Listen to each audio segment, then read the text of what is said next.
Olá, sejam todos bem-vindos ao programa Gira Comigo.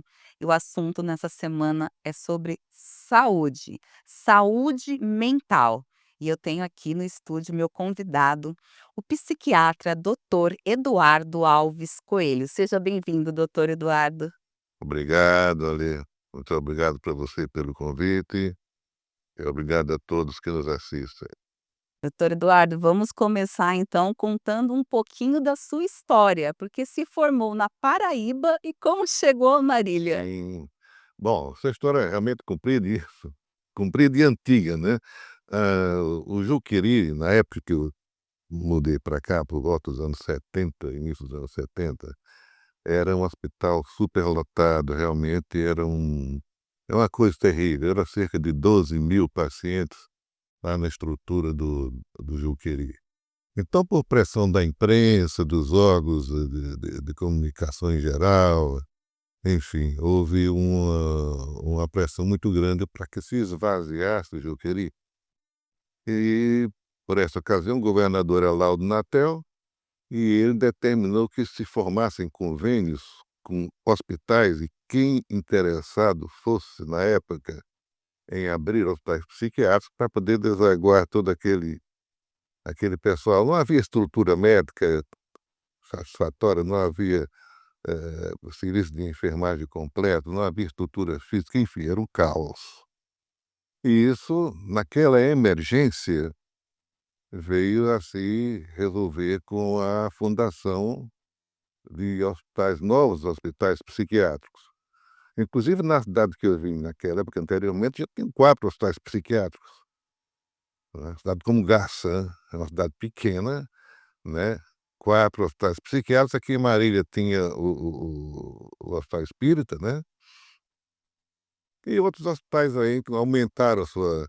Mas nessa leva, então, de convites que foram feitos a psiquiatras de todo o Brasil, eu acabei vindo para cá, nesse momento. Vim para ficar pouco tempo, mas terminei ficando. Eu gostei muito da cidade, eu gostei muito da região e fui ficando por aqui. Muito se fala hoje em dia em saúde mental. Teve algumas alterações para as pessoas prestarem mais atenção ou esse problema sempre existiu e nós que não se dávamos contas? Não, problema de saúde mental sempre existiu, inclusive, a reboque do que eu falei, né, a saúde mental sempre teve, vamos dizer, sempre foi escamoteada, os pacientes, porque era uma coisa muito escondida, vamos colocar assim, porque os loucos não existiam nos consultórios, loucos, entre aspas, quer dizer, todas as pessoas que necessitavam tratamento mais específico, mais intenso, eram prontamente internados nos hospitais psiquiátricos. Quer dizer, medicina ambulatorial, que é o que nós fazemos hoje, quer dizer, a medicina em consultório, com a modernização do tratamento, das novas medicações e tudo mais, se torna possível plenamente você fazer qualquer tipo de tratamento. Desde os mais simples até os pacientes com quadros psicóticos graves, você pode fazer, realmente realizar no consultório. Então, a com a ajuda dos meios de comunicação, enfim, todo mundo passou a falar mais de saúde mental, até porque difícil era a família que não tinha pelo menos um membro que necessitava da ajuda de um profissional de saúde. Isso ajudou bastante, se pode dizer assim, porque, eh, digamos, aquela coisa do psiquiatra, de tratar loucos, quem ia para psiquiatra era louco, etcétera, então você separava bem quem era louco, quem não era louco. Era uma coisa muito ruim, dificultava muito, né, o tratamento. Hoje eu não gosto desse termo de popularizar, mas se divulgou mais, de forma mais adequada, se divulgou, o tratamento psiquiátrico, o atendimento psicológico, né, a importância da assistência social, enfim. Isso foi uma coisa que com o tempo foi modificando. Quer dizer, deixamos de ter o modelo hospitalocêntrico que é que tínhamos no tempo do Juqueri, que nós já falamos aqui, para ter o modelo de ambulatórios, né, e o modelo de hospital de tratamento em consultórios psiquiátricos. Agora falando pós-pandemia, esses casos se agravaram mais, houve uma busca maior, as pessoas ainda sentem um vestígio disso, ainda existe o medo, o trauma do Covid? Olha, ali, a questão da pandemia, a pandemia, fez aparecer 2 teve 2 consequências muito importantes.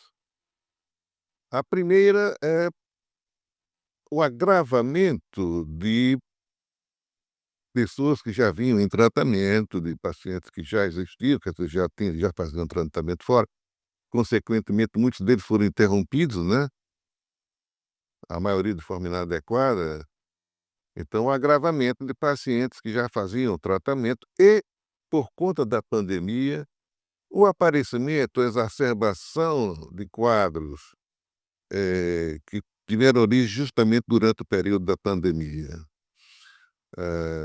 Um deles, por exemplo, o alcoolismo. O alcoolismo teve um aumento, né, sem falar das outras pacientes que dependentes de outras substâncias, um aumento muito grande, né, muito considerável.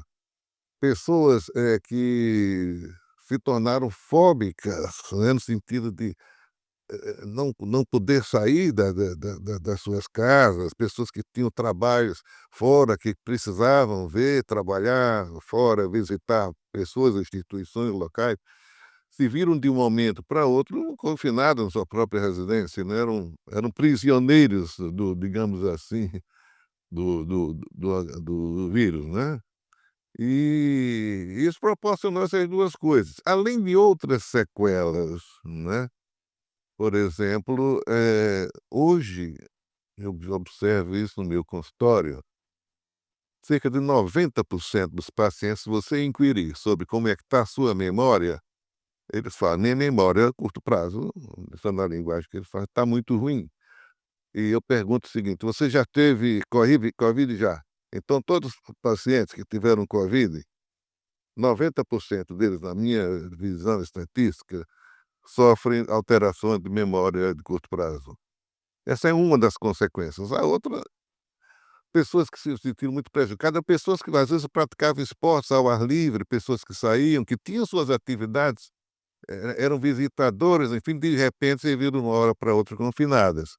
E isso agravou, quando já existia, um quadro de um transtorno de ansiedade, né, muito grande, além de agravamento de transtornos depressivos. Uma coisa interessante, assim, né, um casal, por exemplo, que muitas vezes eles não se viam no cotidiano, um trabalhava em um lugar, outro no outro, só se viam à noite, foram forçados a conviver 24 horas por dia, né. E Exatamente. isso trouxe, inevitavelmente, muitos conflitos em diversas áreas, conflitos que não eram, não apareciam, né, então essas coisas não eram confrontadas, e com a questão da pandemia foram, digamos assim, obrigados a se encarar, né, as pessoas, marido e mulher, viver juntos 24 horas por dia, muita coisa que não se conversava, que não aparecia, começou a aparecer.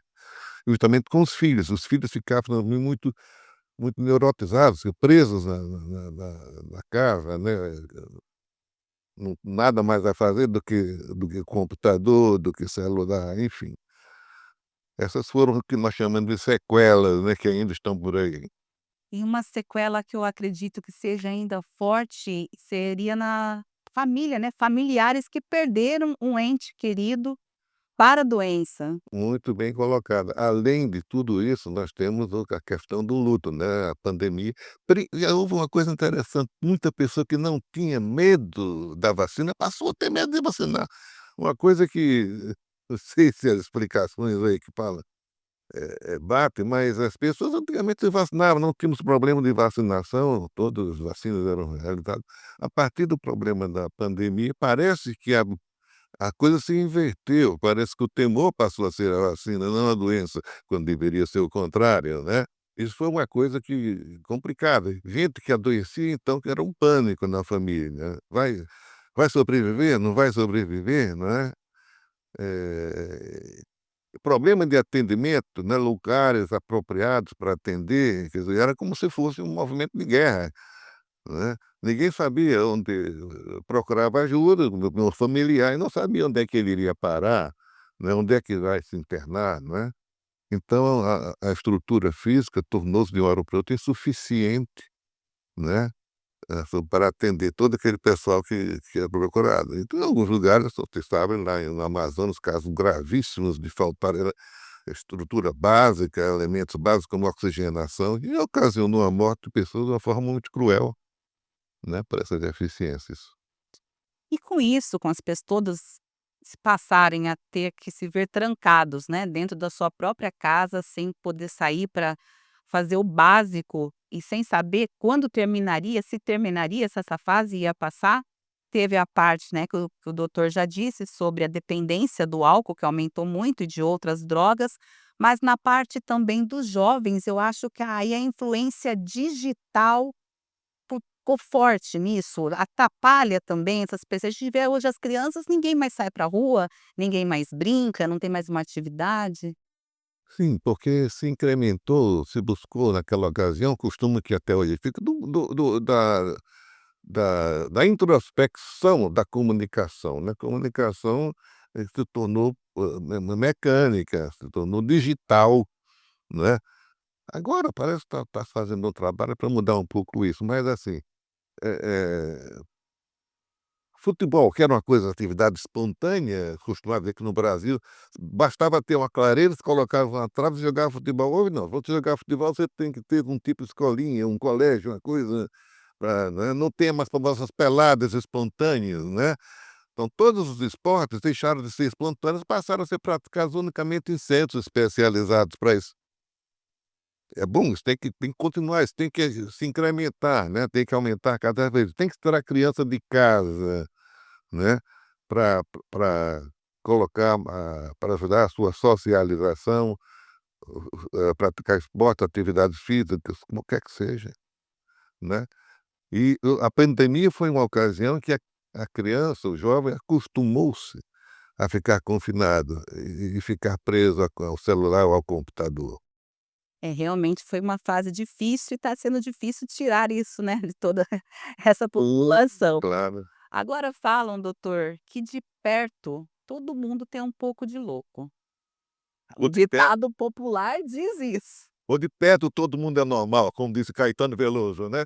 Também, se Posso colocar das 2. das 2 coisas. Agora existe um momento certo para procurar ajuda profissional? Como identificar isso? Eu acho que a primeira obrigação de estar passando esse feedback seria a própria família, né, amigos. Os amigos devem as pessoas devem falar umas para as outras realmente aquilo que enxergam, e que sente que pode ajudar o outro. "Olha, você não está legal. Cara, vamos tratar isso aí, procura um profissional, procura um psicólogo, um psiquiatra", porque hoje todo mundo, antigamente que era uma coisa de diminuição de espectro, assim, hoje é uma coisa até, vamos dizer assim: "Olha, eu tenho o meu psicólogo", como diz, "eu tenho o meu dentista, eu tenho o meu advogado, eu tenho o meu psiquiatra", já fica uma coisa que ninguém mais olha com olhos, né, de espanto para isso. Então eu acho que deve partir da própria pessoa, ele perguntar: "Eu estou adequado? Realmente eu estou legal? Eu não me sinto mais triste? Eu não me sinto mais ansioso do que eu acho que deveria ser? Eu estou dormindo bem? Eu estou me alimentando bem? Eu estou trabalhando bem?" Quer dizer, seria primeiro essa autocrítica da pessoa, né. Depois os amigos podem ajudar, a família, amigos podem ajudar. E aí procurar de imediato, até para você, as pessoas deveriam ir a um psicólogo, a um psiquiatra, como muitas vezes vai para o oculista ou para o dentista, ver: "Olha, vê se está tudo bem, não está, né, estou precisando de alguma coisa", porque no mundo corrido de hoje, a gente vai se acostumando até com as coisas ruins, né, as coisas que a gente não percebe, né, sejam físicas ou emocionais, né. Então uma checagem não faz mal para ninguém, não é. Um O autoconhecimento, né, doutor? autoconhecimento, exatamente. Fazer análise, é uma coisa que todo mundo, deveria se dispor a fazer, não é, por que não? E não saiam daí, nós já voltamos.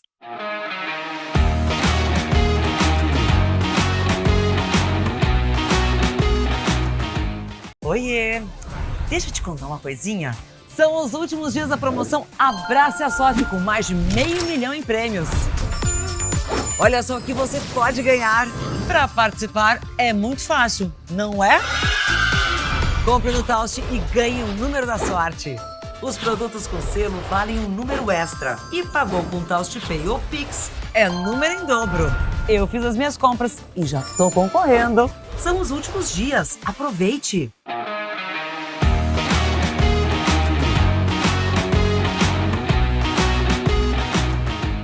Agora tem um tema muito sensível que as pessoas não gostam de falar, não falam dentro da casa, não conversam entre os familiares, que é uma coisa triste, que é o tema do suicídio.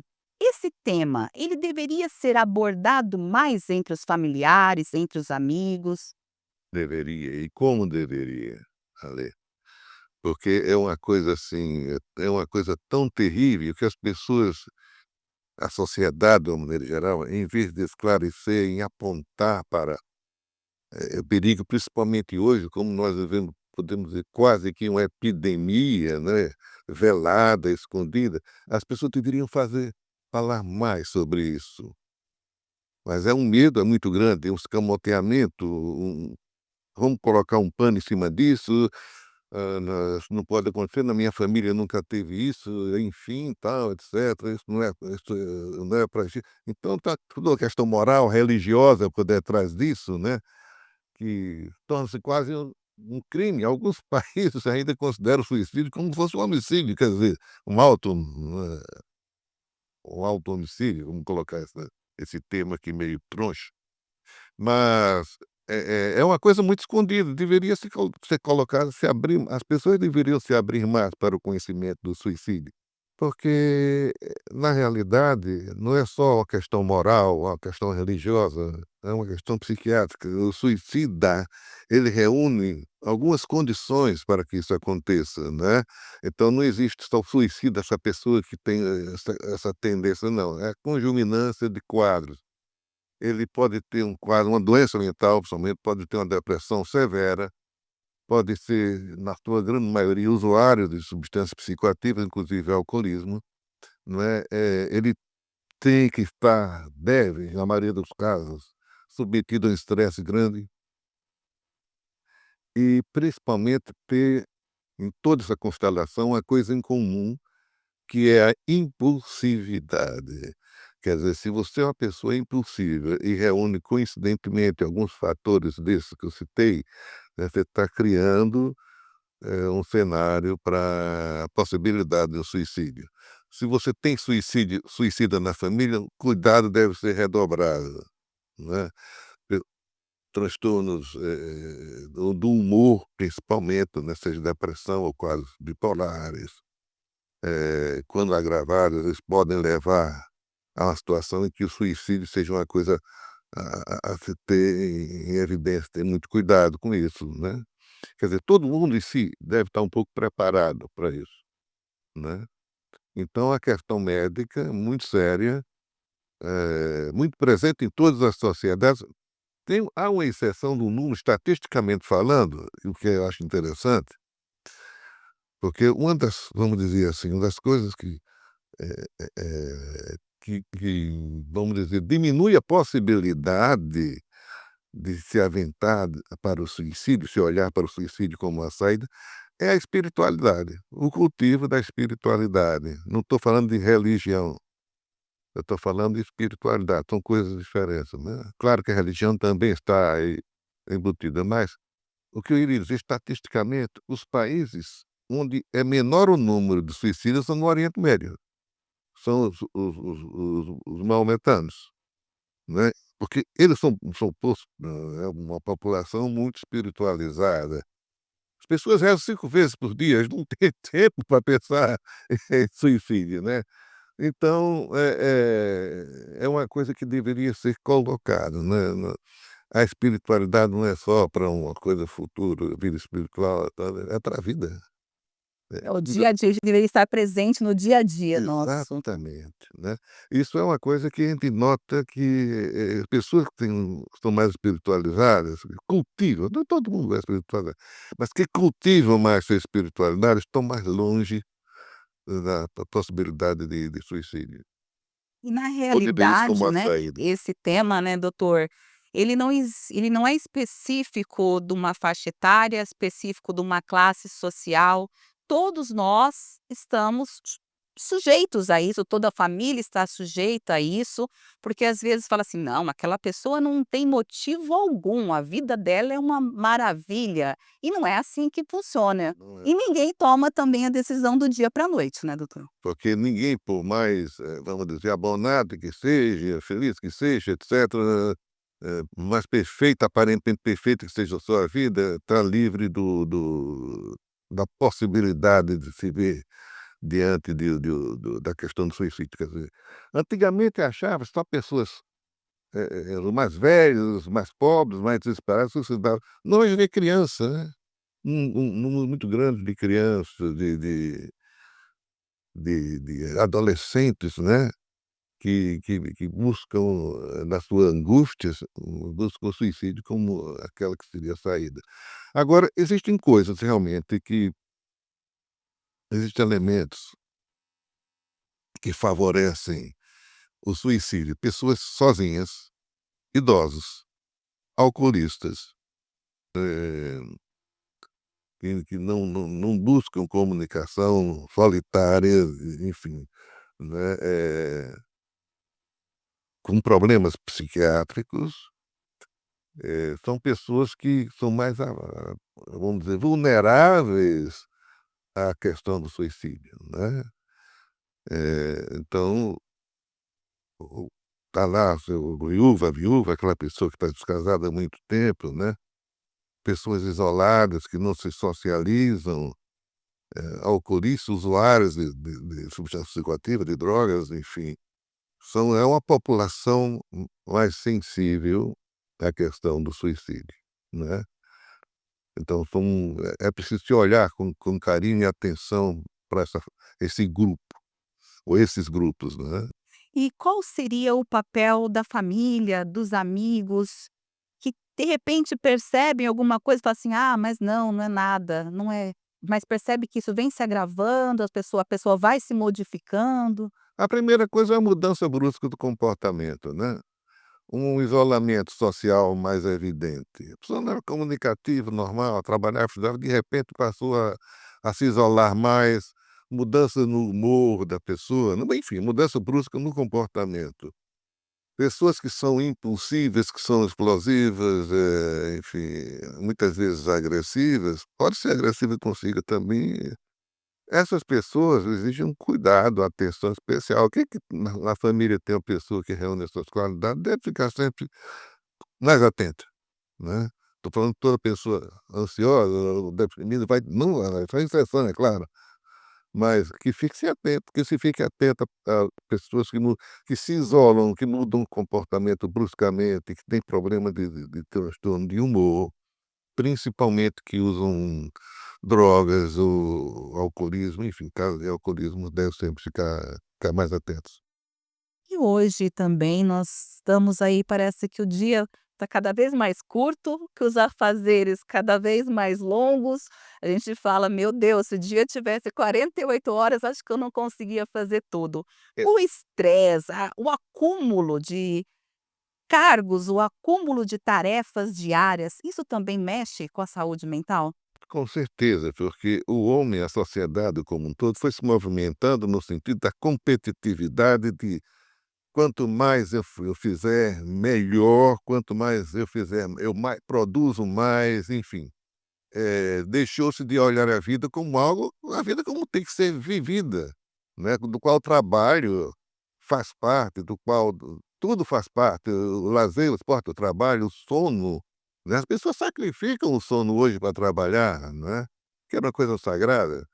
Eh, o isolamento social, apesar dos meios de comunicação, apesar da televisão, do computador, da tecnologia, enfim, isolam as pessoas. Você está na rua, você vai na rua, você vê todo mundo, um montão de gente, cada um com seu celular. Quer dizer, é um isolamento deliberado, numa multidão, né. Isso, faz com que se a gente perceba. Antigamente parece que era só os velhos que que tinham esse problema, que tudo passa mais rápido, mas não, mesmo pessoas mais novas observam que, olha, parece que tudo está correndo muito rápido. Agora, o ano passado, enfim, já é hoje e que é isso, né. A gente não faz mais planos para uma vida mais longa, os planos tem que fazer para já, porque ninguém sabe, muda tudo. E é tudo muito rápido, é tudo muito imprevisível, não é, porque a tecnologia muda tudo, né. Às vezes para coisas boas, a questão do Pix, por exemplo, é coisa muito prática, mas às vezes as coisas se complicam mais. A questão de você ficar vulnerável a fraudes, como está acontecendo hoje com a questão dos aposentados, né, aquilo que pode servir deve servir para o bem, às vezes as pessoas mais gananciosas, mais inescrupulosas usam para o mal esse avanço tecnológico, né, mais para explorar. Enfim, a questão da violência, a questão de você se proteger da violência, como, olha, quando eu devo sair de casa, quando não devo, com quem, de que forma, né, levo o celular, não levo, todas essas tensões, isso não existia antes, né, você olha pessoas com mais idade percebe que sair de casa livremente à noite no Essa tecnologia, ela realmente nos ajuda em vários setores, né, mesmo nos campos da medicina, de infraestrutura, tecnologia, só que ao mesmo tempo a informação, ela chega muito mais rápido e você começa a se tornar refém, porque antes acontecia um acidente na sua cidade, você sabia daquele acidente. Hoje você fica sabendo de acidente no mundo todo em questão de segundos, e eu acho que aquilo ali vai te criando, vai te blindando, você vai criando uma, né, pânico. Você vai, se você se levar a conta, abrir o celular, cada hora tem um acidente, cada hora tem uma violência, você vai eh, ficando ali. a gente vai ficando assim, como você falou a palavra refém, né, eh, refém da situação, refém de determinadas coisas que o homem mesmo criou, né, refém da própria, como é que eu vou me proteger, meu Deus do céu, né. Você está nem na sua casa você está livre, né. Nosso tempo é curto, doutor Eduardo, eu gostaria de ficar aqui horas com Eu gosto de conversar, você eu pode falar, né. nós precisamos marcar outras entrevistas, porque, assim, o assunto é um assunto que dá para a gente falar muita coisa, ajudar muitas pessoas, mas vamos tentar ajudar os telespectadores que estão nos assistindo aqui agora. Qual que é o recadinho, a dica que você dá para a pessoa realmente tratar da sua saúde mental? Olhe para os seus avós, como é que eles viviam. Segundo, cultivem a espiritualidade da forma como você a concebe. Façam amigos, olhem sua família, irmãos, pais, filhos principalmente, com mais irmãos, com mais carinho, e sejam felizes.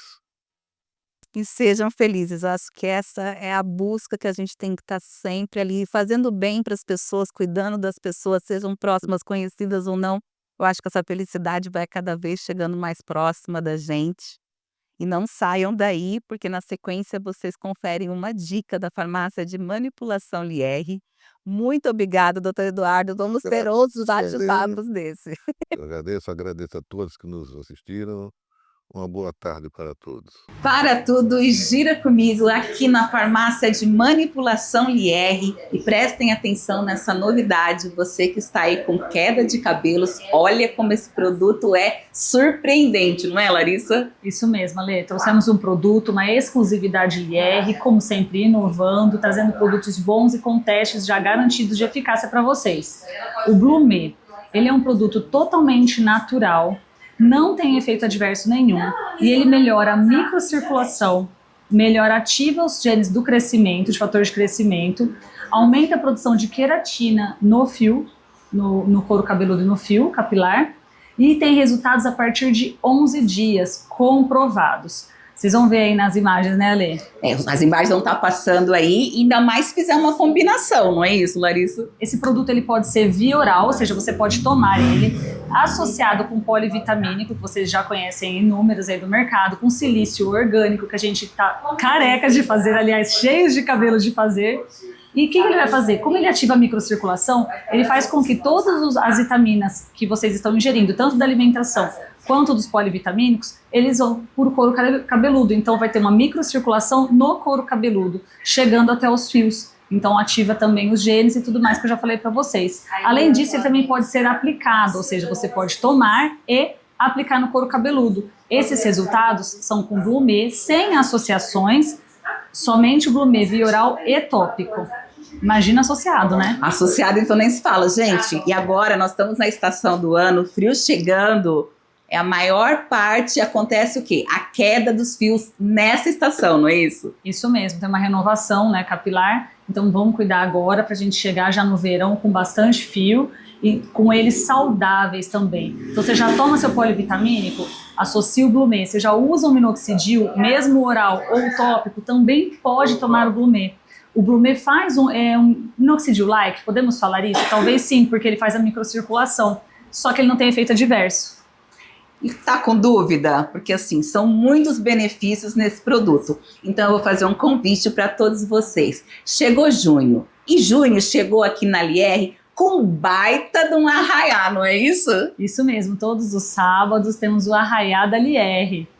E vocês são os convidados especiais, clientes, amigos, pessoal de Marília, de região, venha participar, venha aqui comer umas comidinhas típicas, bater um papo, tomar um café e esclarecer todas essas suas dúvidas sobre esse produto maravilhoso, que o comprovado, gente, é garantido, com 11 dias, olha o tanto de cabelo, vocês estão acompanhando aí. Isso mesmo, com várias degustações também, a gente coloca a degustação dos nossos colágenos aos sábados, fora as comidinhas típicas, né, para vocês darem uma beliscada e já comprar um emagrecedor junto aí, né? A gente faz os dois, já ajuda a engordar e emagrecer também. É isso aí, come tudo aqui as comidinhas e leva um Morosil. O Morosil é fantástico, fora outras fórmulas, então você quer se cuidar com qualidade e com resultado, com garantia, simplesmente é aqui, na farmácia de Manipulação Lierre, onde eu me cuido há anos e está comprovado a eficácia e a seriedade da farmácia que atende Marília e região, trazendo sempre as novidades e exclusividades.